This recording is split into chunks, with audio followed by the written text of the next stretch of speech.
All right, now we're going to throw it on the kickstand, slide the turntable in, and Craig's going to demonstrate the first rotary turn here. So pick him up, slide him down. That was actually pretty easy. That was really helpful.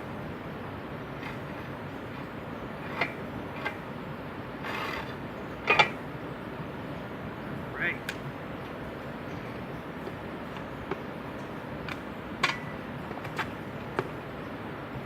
So once you try to keeping your head up and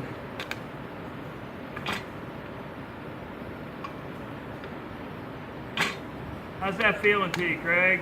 Feels just like I'm on the snow right now, which I love that feeling. I miss skiing already. There you go. So he's keeping his upper body nice and stable, looking down the fall line and getting the rotation.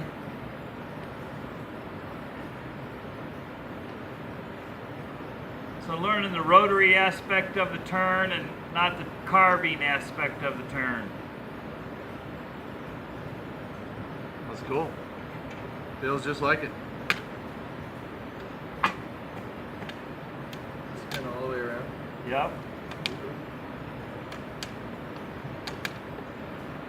Really face any direction you want to.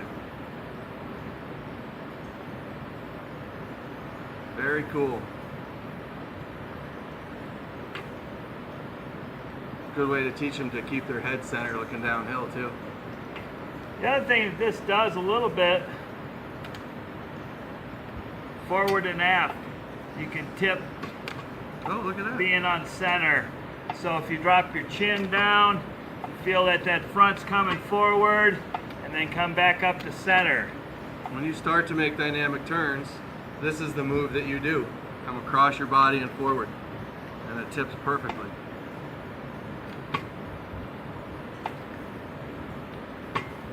So we can throw in some more, leave them on the turntable, loosen them up to a 10-degree stop, reach into that turn, Oh, that's cool. and have the combination of the angle and the rotary.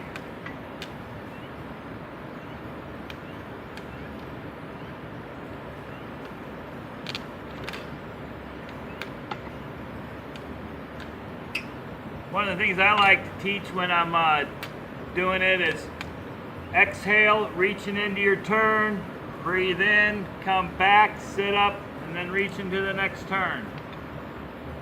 Also a great way to test your balance even a little more because you've got some rotary and you've got some of this going on. So it makes you test your balance even a little bit more.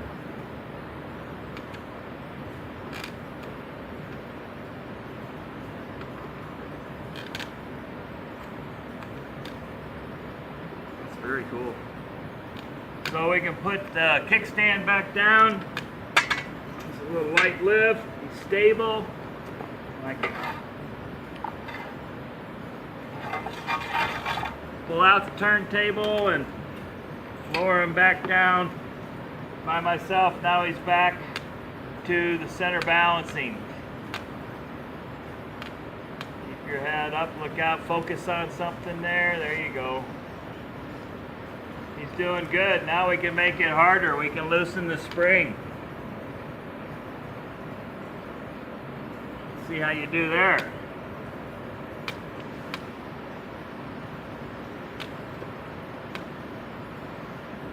Higher level of concentration and balance required without the tension on the spring for staying center on the ski. That's cool. Yeah, nice. Give people a feel for this before they ever get on the snow. Make them more comfortable, less scary. I already know what this is going to feel like when I get out there. It's great. And being a skier is simulating some of the actual angulization and feelings. And Absolutely, you know, and the other thing I like, Wes, is that when you get on the snow for the first time, it's really slippery. You're sliding around and you got to be able to control that. And this feels like I've got to work a little bit to stay in control. It's really great. all right, well, thanks for getting in the simulator here today. You're welcome. We can lock it back out. Want to illustrate the transfer back out again? And Sure. once again, we'll probably lock it out in the 10 degree instead of the straight up and down to lower the edge of the bucket. Is that Yep. your Yep. preference? Way easier to get in and out of the mono ski when you've got a little bit of lean to it, so you don't have to transfer over the side of the bucket. So another design on the frame here is to where the wheelchair can come right up next to you. I can lock them in, help them with the gear.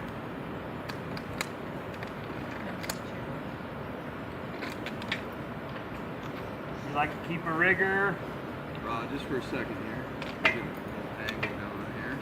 You like to lower down the 10 degrees? I would. Let me lock my chair first.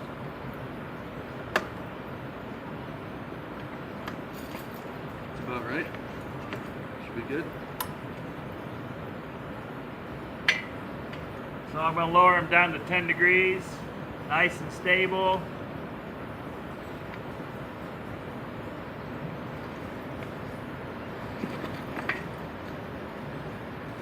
A lot of people are apprehensive of how that transfer is going to feel and work out. So, But it's an important part of learning to mono ski, because mono skiing is all about being an independent skier as well. So it teaches, that's another piece of the independence that you're learning there.